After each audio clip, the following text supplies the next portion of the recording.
Nah, ketika kita misalnya tidak memiliki yang cukup atau banyak, usahakan walaupun sedikit. Supaya apa? Untuk memancing yang dikit itu dikeluarkan untuk mendapatkan yang banyak. Inilah yang dipakai dengan namanya hukum law attraction. Frekuensinya kita keluarkan, ya, tapi sesungguhnya itu menarik ke kita. Tuh. Kita buang itu untuk menarik. Karena Allah bilang kalau engkau berikan zakat dan sodako, itu merupakan akan bertumbuhnya kebaikan lebih banyak lagi. Itu maknanya ziyadatul khair. Arti zakat dan sodako itu zakat ziyadatul khair. Yang kedua bermakna tathir wa tazkiyah, untuk mensucikan. Maka sesungguhnya Bapak Ibu sekalian, meskipun kita tidak berkecukupan, segerakan untuk tetap memberikan sedekah dan zakat. Meskipun sedekah itu tidak harus bermakna duit. Senyum, berbuat baik kepada tetangga, ngebantuin tetangga, itu sedekah kita. Dengan harapan kita ikhlaskan bantuan kita kepada tetangga, kepada orang membutuhkan, apa saja tenaga, pikiran dan sebagainya, maka itu akan memberikan kebaikan, feedback kebaikan kepada kita.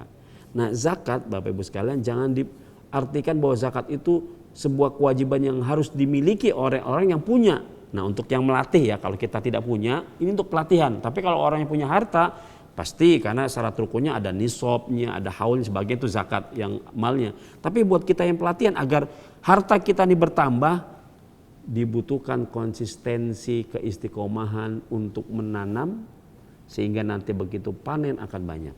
Meskipun 1.000, meskipun 100 rupiah, lakukan setiap hari. Dan itu niatkan karena Allah Subhanahu wa Ta'ala. Sekali lagi, untuk yang bertanya, mari kita kuatkan niat kita. Apapun yang kita miliki, kita niatkan untuk memberikan kebaikan. Meskipun kita belum cukup. Malah ada cerita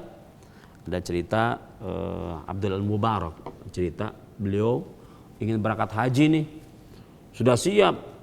Begitu mau berangkat haji, ada tetangga yang membutuhkan, ada kegundahan, berangkat haji atau saya bantu itu. Akhirnya beliau putuskan, uang untuk ONH ini diberikan kepada tetangganya yang membutuhkan.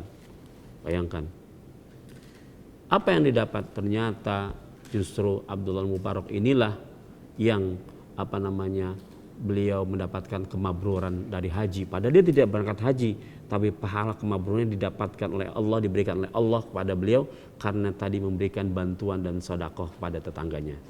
Itu karena mampu. Sekarang kalau kita tidak mampu, kita punya makanan, kita punya minuman, kita punya sayur atau apa saja, Rasulullah mengajarkan untuk kita saling membagi. Mudah-mudahan ini menjadi awal yang baik, dan tolong diniatkan, ya Allah, semoga sedekah ini menjadi peningkatan ibadah dan hasil puasa kita.